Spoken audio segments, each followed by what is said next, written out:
አክብሮታይ ሰላምታችን በያላችሁበት ይድረስ የተወደዳችሁ የኢትዮ ፎረም ቤተሰቦች እነሆ የዕለቱን ዘገባዎቻችንን ከዚህ እንደሚከተለው ወደ እናንተ ማቅረብ ጀመርን። አበይት ነጥቦቹን በቅድሚያ ጠቅላይ ሚኒስትር አብይ አህመድ የግል ጠባቂያቸውን በአዲስ አበባ የጸጥታ ዘርፍ ላይ ሾሙ። ባለስልጣኖቻቸውን አባረው ያኮረፉትንም ጄኔራል ሹመት ሰጥቷል። የሪዞርት ግንባታቸው አስተባባሪ የነበሩትን ሰውም ወደ ጸጥታ አመራርነት አምጥተዋል። ዝርዝሩ ተዘጋጅቷል። ብልጽግና በመካከለኛው ምስራቅ ጦርነት ሳቢያ አስፈሪ ጭማሪ የመጣ ነው ሲል ገለጸ።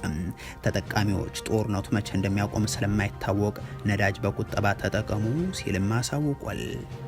ይህንንም ይዘናል።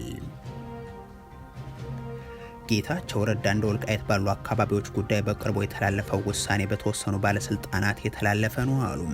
በቅርቡ ተጀምሮ የነበረውን የከሳሽ ተከሳሽ ድራማ ማቋረጣቸውንም አሳውቋል። ሰሙታላችሁ። ብልጽግና የአርሚ 7 የትግራይ ሰራዊት አባላትን ወደ ታድሶ አስገባው ብሏል። ቲዲኤፍ ደግሞ ጅብ በማያውቁት ሀገር ሂዶ ቁርበት አንጥፉልኝ ያለ የሚል ምላሽን ሰጥቷል። እንመለከተዋለን። በደቡብ ኢትዮጵያ ጋሞ የመሬት መንሸራተትና የጎርፍ አደጋ የሞቱት ሰዎች 64 መድረሱ ተገልጿል። በርካቶች እስካሁን ያሉበት ደብዛቸው እንደጠፋ ነውም ተብሏል። ሌላኛው መረጃችን ነው። የኢራን አዲሱ አያቶላ ጥቃት ተፈጽሞባቸዋል የሚለው ጉዳይ እያነጋገረ ነው። የአሜሪካው ፕሬዝዳንት ዶናልድ ትራምፕ ጦርነቱ እንዲያበቃ በፈለኩ ጊዜ ያበቃል ሲሉ ተናግሯል። ኢራን ደግሞ 1 ሊትር ነዳጅ በሆርሙዝ በኩል እንዲያልፍ እንደማትፈቅድ አሳውቃለች። የተወደዳችሁ የኢትዮ ፎረም ቤተሰቦች አብራችሁን ስትቆዩ እነዚህን እና ሌሎችን መረጃዎችን ታደምጣላችሁ። ሰናይ ቆይታ ይሆንላችሁ። ጠቅላይ ሚኒስትሩ የግል ጠባቂያቸውን በአዲስ አበባ የጸጥታ ዘርፍ ላይ ሾሙም። ሹሞቻቸውን አባረው ያኮረፉትን ጄኔራልም ሌላ ሹመት ሰጥቷል። የሪዞርት ግንባታቸው አስተባባሪ የነበሩትን ሰውም ወደ ጸጥታ አመራርነት አምጥቷል። የከተማ አስተዳደር ተቋም ሆነው ተጠሪነታቸው ግን ለፌደራል መንግስቱ ተቋማት እንዲሆኑ የሚያደርግ አነጋጋሪ ውሳኔ ባለቤት ከሆኑት ውስጥ የአዲስ አበባ ፖሊስ ኮሚሽን ይጠቀሳል። የብልጽግናው ፕሬዝዳንት አብይ አህመድም በዚህ ተቋም ላይ ምክንያቱ ያልተገለጸ ሹም ሸራ አከናውኗል። ለከተማ የፖሊስ ከፍተኛ ሹመትም የመከላከያ ሰራዊቱ ወታደራዊ አዛዥን መድቧል። አብይ አህመድ የአዲስ አበባ ፖሊስ ኮሚሽን ኮሚሽነር አድርገው የሾሙት ደግሞ የቀድሞ ምርኮኛ እንደዚሁም የመከላከያ ሰራዊት የምድር ኃይል ዋና አዛዥ የነበሩት ሌትናንት ጄኔራል አስራት ዴኔሮ ነው። እኒህ ወታደራዊ አዛዥ ብዙዎች ስማቸውን አብረው የሚያነሱት ከጥቂት ዓመታት በፊት በቤንሻንጉል ጉሙዝ ክልል መተከል ከነበረው ጭፍጨፋ ጋር በማያያዝ ነው። በቤንሻንጉል ጉሙዝ ክልል የተከሰተውን የጸጥታ ችግር ለመቆጣጠር በሚል የተቋቋመውን የመተከል ዞን የኮማንድ ፖስትን ኃላፊነት ላይ ተልእኮ ወስደው ግድያውንም እንደመሩ ሲገለጽ እንደነበር ይታወቃል። በኋላም በትግራይ ጦርነት ወቅት ጠቅላይ ሚኒስትሩ ወታደራዊ አዛዦቻቸውን ድል ቁርሱ ግስላው እያሉ ባሞገሱበት መድረክ እኒህን ጄኔራልንም አነፍናፊው እያሉ ጠርተዋቸው ነበር። አነፍናፊውና የጥላትን ኮቴ የሚከተለው ጄኔራል አስራት ካርታን እንደ ምድር የሚያነበው የዘመቻ መኮንኑ ጄኔራል ተስፋዬ ሎጂስቲክስን የሚያሳልጠው ጀነራል አብዱራህማን በኋላ ግን ብዙዎች በሚያስታውሱት የጥር 2014 የጄኔራሎቹ የማዕረግ እድገት ላይ ሌትናንት ጄኔራል አስራት እነ ባጫ ደበሌ ሙሉ ጄኔራል ሲደረጉ እሳቸው ተዘለው አኩርፈው በማዕረጉ የተዘለልኩትም ኦሮሞ አሊያም ደግሞ አማራ ባለመሆኔ ነው በሚል ተናግረው መባረራቸው ተገልጾም ነበር። የምድር ጦር አዛዥ የኮማንድ ፖስት መሪ የመከላከያ ሰራዊት መረጃ ዋና መምሪያ ኃላፊ የነበሩት ሰውም በኢጋድ የደቡብ ሱዳን ተወካይ ወደሚል ስፍራ የተላኩትም ከዛ በኋላ ነበር። የሆኖ ሆኖ ዛሬ ጠቅላይ ሚኒስትሩ እኒህን ወታደራዊ አዛዥ የፖሊስ አዛዥ አድርገው አዲስ አበባ ላይ ሹመዋቸዋል። ጠቅላይ ሚኒስትሩ የመከላከያ ጄኔራልን ለፖሊስ አዛዥነት በአዲስ አበባ ውስጥ ሲሾሙ ያሁኑ የመጀመሪያ አይደለም። ወደ ስልጣን እንደመጡ ሜጀር ጄኔራል ደግፌ በዲም የተባሉ ወታደራዊ አዛዥን በከተማዋ ላይ ሹመው የነበረ ሲሆን ከዛም ፖሊስ 7 የከተማ ወጣቶች እንደመሰሰም 28 ወጣቶች ደግሞ ተገደሉ እያሉ መግለጫ ይሰጡ እንደነበር የሚዘነጋ አይሆንም። አብዛኛው በድብደባ በድንጋይ በተጨማሪ በስለትም የሞተበት ሁኔታ ነው የነበረው። ከዚህ ውስጥ በጸጥታ ኃይሉ የሞተው 7 ነው። እንዲህ እያሉ በኩራት ሪፖርት ያቀርቡ የነበሩት ወታደራዊ አዛዥ ከከተማ ፖሊስ አዛዥነት በወራት ውስጥ ተባረው የተተኩት ደግሞ ጌቱ አርጋው ነበሩ። አሁን እኔ ኮሚሽነርና ምክትሎቻቸው በምን ምክንያት ተባረው ጄኔራል እንደተመደበ ባይታወቅም የሌትናንት ጄኔራል አስራት ምክትል አድርገው ጠቅላይ ሚኒስትሩ የሾሙት ደግሞ የግል ጠባቂያቸው ቶፊቅ መደድን ነው። ጠቅላይ ሚኒስትር አብይ አህመድ ባድመ ያለው 7ኛ ንጉስ ሆን ጠባቂዎች ትሆናላችሁ ብዬ ቃል ገብቼላቸው ነበር ሲሉ ከሚገልጿቸው ውስጥ አንዱ እንደሆነ የሚነገርላቸው ቶፊቅ መደድ አብይና በዙሪያቸው ያሉ ሰዎችን የሚጠብቀውን ሪፐብሊካን ጋርድን የሚያሰማሩና የሚመሩም ነበሩ። የአባዱላ ገመዳ ሾፌር የነበሩት ቶፊቅ አሁን የአዲስ አበባ ምክትል ፖሊስ ኮሚሽነር ተደርገውም ተሹሟል። ሌላኛው በረዳት ኮሚሽነርነት የተመደቡት ሰው ደግሞ አብይ አህመድ አገልጋዬ የሚሏቸውና ሪዞርት ሲገነቡም ታማኝ ተላላኪያቸው እንደሆኑ ተናግረውላቸው የሚያውቁት ሪዚቅ ኢሳን ናቸው። የጎርጎራ ሪዞርት ግንባታ አስተባባሪ አድርገዋቸው ታማኝና አገልጋይ ነው ሲሏቸውም ይታወቃሉ። ዮሴፍ በዲዛይኑ፣ ካሌብ ኢንቫይሮንመንቱን በማሳመር፣ ሚኪ ካሌብን በማገዝ፣ ሪዚቅ በመታመንና በማገልገል ብልጽግና በመካከለኛው ምስራቅ ጦርነት ሳቢያ አስፈሪ ጭማሪ የመጣ ነው ሲል ገለጸ። ተጠቃሚዎች ጦርነቱ መቼ እንደሚያቆም ስለማይታወቅ ነዳጅ በቁጠባ ተጠቀሙ ሲልም አሳውቋል። በሚኒስትሮች መካከል የሚቀርበው እርስ በራሱ የተፋለሰ ሪፖርትም ቀጥሏል። አገዛዙ በአብዛኛው በሀገሪቱ አካባቢ ተግባራዊ የማይሆን እስከ 10 ብር በሊትር ጭማሪን ያስተዋወቀው በትናንትናው ዕለት ነበር። በነጭ ናፍጣ ላይ በሊትር 10 ብር ጭማሪ አድርጎ 139 ብር ከ84 ሳንቲም ገብቷል። በቤንዚንና ኬሮሲን ላይ የ3 እና የ7 ብር ጭማሪዎች ተመዝግቧል። ይህ የዋጋ ተመን ግን በአብዛኛው የሀገሪቱ አካባቢ ተረት ነው።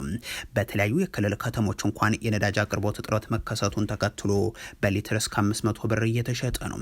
አገዛዙ ሙሉ ክልከላን በጣለበት በትግራይ ክልል 1 ሊትር ናፍጣም ከ450 ብር ወደ 550 ብር አሻቅቧል። በቤንሻንጉል ጉሙዝ ክልል ናፍጣ በሊትር እስከ 600 ብር፣ በጋምቤላ እስከ 370 ብር፣ በአማራና ኦሮሚያ ክልል የጦርነት ቀጠናዎችም እስከ 350 ብር ድረስ እየተሸጠ ይገኛል። የገንዘብ ሚኒስትሩ አህመድ ሺዴ ዛሬ ወደ መገናኛ ብዙሃን ወጥተው ያቀረቡት ንግግር ደግሞ በመካከለኛው ምስራቅ ጦርነት ሳቢያ አስፈሪ ጭማሪ እየተደረገ ነው ወዘተ እያሉ የገለጹበት ነው። በመካከለኛው ምስራቅ ባለው ጦርነት የተነሳ የነዳጅ አቅርቦት ሰንሰለት ከፍተኛ መስተጓጎል አጋጥሞታል። እንዲሁም የዓለም የነዳጅ ዋጋ በከፍተኛ ደረጃ አድጓል። የብልጽግናው አገዛዝ የዓለም ሀገራት ወደ ጦርነት መግባት ለኔ ተጠቃሚ የሚያደርገኝ ነው፣ የሚጎዳው ራሳቸውን ነው በሚል በጠቅላይ ሚኒስትር አብይ አህመድ በኩል ከገለጸ ገና 1 ወር አካባቢ ብቻ እንዳለፈው ግን አህመድ ሺዴ ማወቃቸውን አጠራጣሪ ነው። ዓለም እየተናጠች ነው። እንደው ይሄ መናጥ ምን ያመጣብን ይሆናል ብሎ በስጋት ጠየቀኝ። ሳጥናት ስትቀር ጥቅም አግኝተን በመናጧ እንደምንጎዳ ከነሱ በላይ መጨነቅ የለብንም። ከእያንዳንዱ ግጭት ኦፖርቹኒቲ ፈልቀን ማውጣት የሚጠበቅብን እንጂ የመጣን ነገር በመፍራት አይሆንም። ሰላም ሲሆኑም ለነሱ ነው ትርፉ፣ ሲጋጩን ጉዳት ለነሱ ነው። ሽማግሌ ከፈለጉ እናስታርቃለን። የገንዘብ ሚኒስትሩ ግን ጦርነቱ የሚያሳድረውን ተጽዕኖ ተከትሎ አዳዲስ ማሳሰቢያዎችን ወደፊት እንደሚመጡም ገልጸው ህዝቡንም ነዳጅ ቆጥብ ሲሉ ያስጠነቅቃሉ። በመካከለኛው ምስራቅ ያለው ጦርነት መቼ እንደሚያቆም እና የተፈጠረው የነዳጅ ምርት ላይ የደረሰው ውድመት እንዲሁም የአቅርቦት ሰንሰለት ላይ የተፈጠረው ችግር እስከ መቼ እንደሚዘልቅ መገመት ስለማይቻል ሁሉም ነዳጅ ተጠቃሚ አካላት በሙሉ ነዳጅን በከፍተኛ ቁጠባ መጠቀም እንዳለባችሁ ማሳሰብ እንፈልጋለን። አህመድ ሺዴ ከጦርነት ጥቅም ፈልቅቅ ያወጣሉ ከሚሉት ካለቃቸው ጋር ብቻ አይደለም የሚጣረሱት ከሌላኛው የብልጽግናው ሚኒስትር ጋር ጭምር እንጂ። የገንዘብ ሚኒስትሩ አህመድ ሺዴ ብልጽግናችን የነዳጅ ድጎማ ማድረጉን አቋርጦ አያውቅም፣ በአሁኑ ወቅት የምናደርገው ድጎማ ማሻቅቦ መንግስት በሊትር ቤንዚን ላይ 73 ብር 56 ሳንቲም እንደዚሁም በ1 ሊትር ነጭ ናፍጣ ላይ 98 ብር ድጎማ እያደረገ ይገኛል ሲሉ ዛሬ ይናገራሉ። የንግድ ሚኒስትሩ ካሳሁን ጎፌ ግን ከጥቂት ወራት በፊት ከድጎማ ነጻ ወጥተናል፣ በዓለም ገበያ ነው እየሸጥን ያለ ነው ብለው ነበር። የእነዚህ ሁለት ሚኒስትሮች ንግግርም እንዲህ ያለ ነው። በአሁኑ ጊዜ ሙሉ ዓመት ስንሰራ ቆይተን ግንቦት 1 ጀምሮ የአውሮፕላን ነዳጅና ቤንዚን ከዓለም ዋጋ ጋር የተጣጣመበትና ምንም ብር ያልደጎምንበት ሁኔታ ነው ያለው። ሁለተኛው ሌሎች ምርቶች ከባድና ጥቁር ቀላል ናፍጣ ብሎም ነጭ ናፍጣን በተመለከተ ከግንቦት 27 ጀምሮ የ4 ብር ከምናምን ጭማሪ አድርገን ሙሉ ለሙሉ ከጥቅል ድጎማ የወጣንበትና ከዓለም ዋጋ ጋር ያጣጣምንበት ሁኔታ ነው ያለው ማለት ነው። የኢትዮጵያ መንግስት በከፍተኛ ኃላፊነት የዓለም አቀፍ ነዳጅ ዋጋም በከፍተኛ ደረጃ አስፈሪ በሆነ መልኩ እየጨመረ ባለበትም ጊዜም ቢሆን በከፍተኛ ድጎማ አሁንም እየቀረበ መሆኑን ብልጽግና አርሚ 7 የተባለውን የትግራይ ሰራዊት ክፍል አባላትን ወደ ታድሶ አስገባው ብሏል። ቲዲኤፍ ደግሞ ጅብ በማያውቁበት ሀገር ሄዶ ቁርበት አንጥፉልኝ ያለ የሚል ምላሽ ሰጥቷል። የመከላከያ የሰው ሀብት መምሪያ ኃላፊ የሆኑት ጀነራል አጫሉ ሸለመ በተገኙበት የተዘጋጀ መርሃ ግብር በሱዳን የቆዩና የሰላም አማራጭን የተቀበሉ በተለምዶ አርሚ 7 እየተባሉ የሚጠሩ ከቀድሞ ህወሓት ጎን የነበሩ አባላት በታድሶ ሂደት እያለፉ ነው በሚል በብልጽግናው ልሳናት በኩል የተሰራጨ ነው። የመረጣችሁ የሰላም መንገድ ሌሎችም የእናንተን መንገድ እንዲከተሉና ወደ ሰላማዊ መንገድ እንዲመጡ የበኩላችሁን እንድትወጡ አገዛዙ ትግራይ ላይ ጦርነትን ሲያከናውን በተለያዩ ሀገራት የሚገኙ የትግራይ ተወላጅ የሰላም ማስከበር ተልዕኮ ውስጥ የነበሩትን ወታደሮችን ጭምር ያሳድድ እንደነበር ይታወሳል። በሱዳን፣ በደቡብ ሱዳን፣ በሶማሊያ የሰላም ማስከበር ተልዕኮ ላይ ከነበሩት ውስጥ ወደ ኢትዮጵያ ተጭነው እንዲጓጓዙ ጭምር ተደርገው የተገደሉም የታሰሩም እንደነበሩም ሪፖርቶች ያመለክታሉ። በዛ ጦርነት ወቅት በደቡብ ሱዳን የሰላም ማስከበር ተልዕኮ ውስጥ የነበሩ በርካታ የትግራይ ተወላጅ የሰራዊት አባላት ደግሞ ለተባበሩት መንግስታት እጅ ሰጥተው በሱዳኒ ስደተኞች መጠለያም አስቸጋሪ ሁኔታ ውስጥ እንዲያልፉ ሆኗል። በአመዛኙ በእንዲህ ያለ ሂደት ውስጥ ያለፉ ወታደሮች የተካተቱባቸው አባላትም በተለምዶ አርሚ 7 የሚባለው ጦር አባላት የነበሩ የታድሶ መርሃ ግብር ላይ ናቸው ሲል የገለጸው ደግሞ የብልጽግናው አገዛዝ ነው።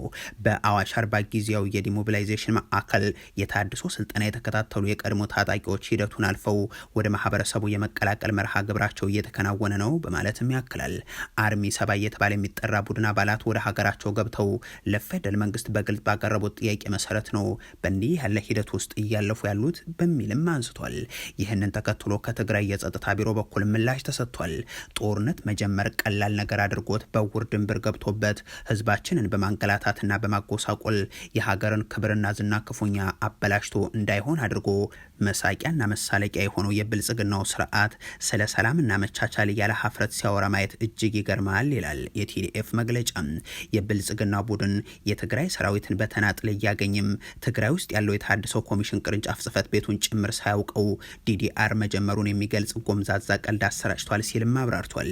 በህግና በስርዓት መገዛት ነውሩ የሆነው ብልጽግና ህጋዊ የፕሪቶሪያ ስምምነት ፈራሚ አካልን ወደ ጎን ገሸሽ አድርጌም ታጣቂዎችን በተናጥል እያነጋገሩ አዋሽ አርባ ውስጥ ወደ ዲዲአር ግቡ ብዬ በማማለል የስልጣን የህልውናን አስቀጥላለሁ በሚል ቅጀት ሲናወዝ እያየን ነው በማለትም ይቀጥላል። ሰላም ኖሩ የሆነው ብልጽግና ይህ አይነቱ ተነሳሽነት የወሰድኩት ለሰላም ካለ ጽኑ ፍላጎት ነው ብሎ ሲቀጥፍ ማለት የሚቻለው ጅብ በማያውቁበት ሀገር ሄዶ ቆርበት አንጥፉልኝ ያለ ብቻ ነው በማለትም ቋጭቷል። ጌታቸው ረዳ እንደ ወልቃይት ባሉ አካባቢዎች ጉዳይ በቅርቡ የተላለፈው ውሳኔ በተወሰኑ ባለስልጣናት የተላለፈ ነው አሉ።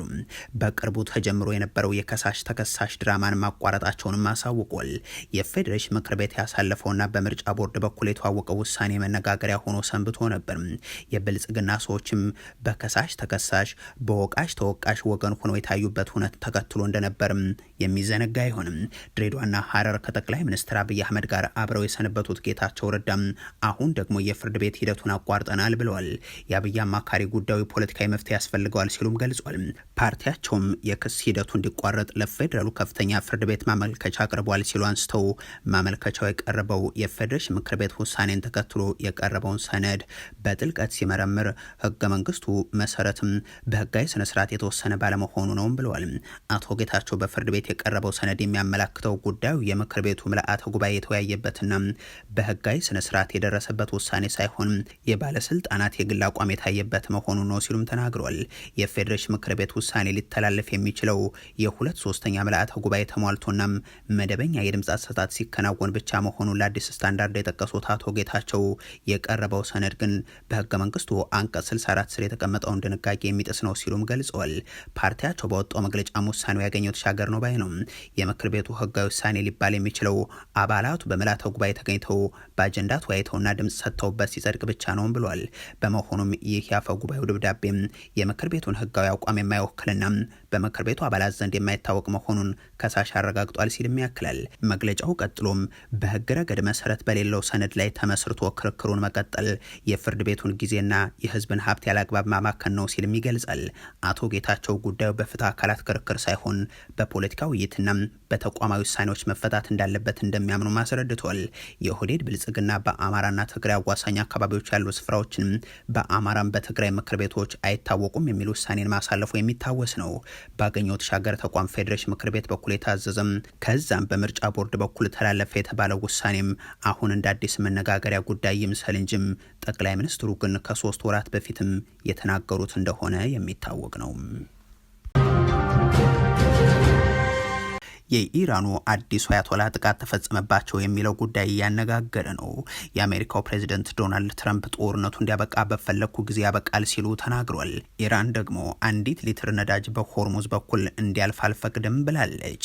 የኢራን እስላማዊ ሪፐብሊክ ጠቅላይ መሪ ሆነው የተመረጡት የቀድሞ መሪ ልጅ የሆኑት ሞጅተባ ሆሚኒ ያሉበትን የጤና ሁኔታ በተመለከተ የሚወጡ መረጃዎች አሳሳቢ የሆኑ ስለመምጣታቸው ዘገባዎች ያመለክታሉ። የአዲሱ ጠቅላይ መሪ ደህንነት እንደዚሁም ከተመረጡ በኋላ ለህዝብ በይፋ ለመታየታቸው አጠያያቂ ከመሆኑን ባሻገር ለኢራን መንግስት ቅርበት ያላቸው ምንጮች የሚሰጧቸው መረጃዎችም ጤንነታቸው ላይ ጥያቄን ያጫሩ ሆኗል። በቆጵሮስ የኢራን አምባሳደር የሆኑት አልሬዛ ሳላሪያን ለብሪታንያው ጋዜጣ ዘ ጋርዲያን ጠቅላይ መሪው እግርና ደረታቸው ላይ ጉዳት እንደደረሰባቸው ሰምቻለሁ፣ የመቁሰል ጉዳት ስለደረሰባቸው ሆስፒታል እንደሆኑ ማስባለው ሲሉ ተናግሯል። የሞጅተባ ደህንነት ጉዳይ አነጋጋሪ መሆኑን ተከትሎ የሀገሪቱ ፕሬዚደንት መሹድ ፔዜሽኪያን በጠቅላይ መሪው ጉዳት እንደደረሰባቸው የሚገልጹ ሪፖርቶችን አይቻለው፣ ነገር ግን ሞጅተባ ደህና መሆናቸውን አረጋግጫለሁ በማለት ጽፏል። በተጨማሪም ሰኞ ዕለት የሞጅተባ መመረጥ ዜና ከወጣ በኋላ የኢራን መንግስት ቴሌቪዥን ጉዳት ደርሶባቸው እንደነበር ቢጠቅስም ምንም አይነት ዝርዝር ግን ሳያነሳ ቀርቷል። ቆጵሮስ ያሉት የኢራን አምባሳደር ጨምረው እንዳብራሩት ደግሞ ሞጅተባ ሆሚኒ ጉዳት የደረሰባቸው አባታቸውና ሌሎች 5 የቤተሰብ አባላት በተገደሉበት ጥቃት መሆኑን አመልክቷል። የኢራን ጠቅላይ መሪ ሆነው ከተሰየሙ 3 ቀናት ያለፋቸው ቢሆንም እስካሁን ከሳቸው በኩል ምንም አይነት መልእክት አልተሰማም። በአደባባይም አልታዩም፣ ንግግርም አላደረጉም። አምባሳደሩ ይህንን በተመለከተ ለዘጋርዲያን እንደተናገሩት በየትኛውም ሁኔታ ውስጥ ንግግር ለማድረግ የሚፈልጉ አይመስለኝም ብሏል። በመጀመሪያው ቀን የአሜሪካና እስራኤል ጥቃት የተገደሉ ወታደራዊ አዛዦች የቀብር ስነ ስርዓት በዛሬው ዕለት የተፈጸመ ሲሆን ነገር ግን ጠቅላይ መሪው አሁንም አልተገኙም። በቆጵሮስ የኢራን አምባሳደር ለጋዜጣው ሟቹ አያቶላህ አሊ ሆሚኒም በህይወት እያሉ የሃይማኖት መሪ ልጃቸው እንዲተካቸው ጥያቄ ቢቀርብላቸውም የቤተሰብ ስርዓት እንዲሆን እንደማይፈልጉ በመግለጽ መቃወማቸውንም ይገልጻሉ። ነገር ግን ከአባታቸው መገደል በኋላ የከፍተኛ ሊቃውንቱ ጉባኤም ሞጅተባህን ለመሪነት በመሰየም ኃላፊነቱ ያንተ ነው መቀበል አለብህ በማለት ለመሪነት እንደመረጧቸውም ገልጿል። የአያቶላህ ሆሚኒ ግድያን በተመለከተ መኖሪያ ቤታቸው ከፕሬዝደንት ቤተ መንግስት አቅራቢያ ስለነበር ጥቃቱ ሲፈጸም ሚስታቸው፣ ሴት ልጃቸው፣ ባሏና የ14 ዓመት ልጇም ጭምር መገደላቸውንም አረጋግጧል። የአሜሪካው ፕሬዝዳንት ዶናልድ ትራምፕ ደግሞም ለአክሲዮስ የዜና ወኪል ከኢራን ጋር የሚደረገው ጦርነት በቅርቡ ያበቃል ሲሉ ተናግረው ምንም ኢላማ የሚደረግ የቀረ ነገር የለም ብለዋል። በኢራን ላይ የሚካሄደው ጦርነት እንዲያበቃ በፈለኩ ጊዜ ሁሉም ያበቃል ሲሉም ትራምፕ መናገራቸውን የዜና አውታሩ ዘግቧል። የእስራኤል መከላከያ ሚኒስትር እስራኤል ካትስ ደግሞ ጦርነቱ ያለምንም የጊዜ ገደብ ይቀጥላል ብለው እንደነበር የሚታወስ ነው። ኢራን ደግሞ አንዲትም ሊትር ነዳጅ እንኳን የሆርሙዝ ወሽመጥን አቋርጦም ወደ አሜሪካ፣ እስራኤልና አጋሮቻቸው ዘንድ እንዲደርስ አልፈቅድም ብላለች። አንድ የሀገሪቱ ባለስልጣን ከነርሱ ጋር የተያዘ ማንኛውም መርከብ ወይንም ነዳጅ ጫኝ ኢላማ ይሆናል። የአንድ በርሚል ነዳጅ ዋጋው $200 እንደሚሆንም ጠብቁ፣ ምክንያቱም የነዳጅ ዋጋ የሚወሰነው ሰላሙን ባደፈረሳችሁት ቀጠና ደህንነት ላይ ነው በማለትም ተናግሯል። ከዚህ ጋር በተያያዘም 3 የንግድ መርከቦች በሆርሙዝ ወሽመጥ ማንነቱ ባልታወቀ ተወንጫፊ መመታታቸውንና ቢያንስ አንዱ በእሳት መያያዙን ቢቢሲ ዘግቧል። በደቡብ ኢትዮጵያ ጋሞ የመሬት መንሸራተትና ጎርፍ አደጋ የሞቱት ሰዎች 64 መድረሱ ተነገረም። በርካቶች እስካሁን ያሉበት ደብዛቸው እንደጠፋ ነው። በደቡብ ኢትዮጵያ ክልል ጋሞ ዞን በመሬት ናዳና በጎርፍ አደጋ የሞቱት ሰዎች አሃዝ እያሻቀበ ይገኛል። እስካሁንም የሞቱት ቁጥር 64ን መሻገሩም ተሰምቷል። አደጋው በተለይም ደግሞ ትናንት ሌሊት በጣለው ዝናብ ምክንያት የተከሰተና በዞኑ ካምባ ዙሪያ ጋጮ ባባና ቦንኬ በተባሉ ወረዳዎች የሚያጋጠመ ነው ተብሏል። የዞኑ መስተዳደር የመሬት መንሸራተት በሚያሰጋቸው ገደላማና ተዳፋት ቦታዎች ነዋሪዎች ጥንቃቄ እንዲያደርጉ ማሳሰቢያ አውጥቷል። በደቡብ ኢትዮጵያ ክልል ጋሞ ዞን ቦንኬ ወረዳ ከሰሞኑ በጣለው ዝናብና ባስከተለው የመሬት መንሸራተት ሳቢያም 3 የአንድ ቤተሰብ አባላትን ጨምሮ በርካቶች ለህልፈተ ህይወት ተዳርገዋል። ትናንት አዳሩንም ለሰዓታት የቆየ ዝናብ መጣሉን የጠቀሱት የአካባቢው አመራሮች ከሟቾች በተጨማሪ ጉዳት የደረሰባቸውም ወደ ሕክምና ማዕከላት መወሰዳቸውን ገልጿል። በአጠቃላይ በዞኑ ካምባ ዙሪያ ጋጮ ባባና ቦንኬ ወረዳዎች በናዳና በጎርፍ አደጋው ይህ ዘገባ እስከተጠናቀረበት ጊዜ ድረስ የሞቱት ሰዎች 64 መድረሱን የጋሞ ዞን ፖሊስ አሳውቋል። ከሟቾች ባሻገር በርካቶች አሁንም ደብዛቸው እንደጠፋ ነውም ተብሏል። በክልሉ የጋሞና የጎፋ ዞኖች ከፍተኛ ስፍራዎች ለመሬት መንሸራተት ተጋላጭ አካባቢዎች እንደሆኑ ይታወቃል። በጎፋ ዞን ገዜ ጎፋ ወረዳም በሐምሌ 2016 በደረሰ የመሬት መንሸራተት አደጋም የ229 ሰዎች ህይወት ማለፉም የሚዘነጋ አይሆንም። የተወደዳችሁ የኢትዮ ፎረም ቤተሰቦች ለዛሬ ያሉን መረጃዎች ይህንን ይመስሉ ነበር። አበቃን። ቸር ያሰማን።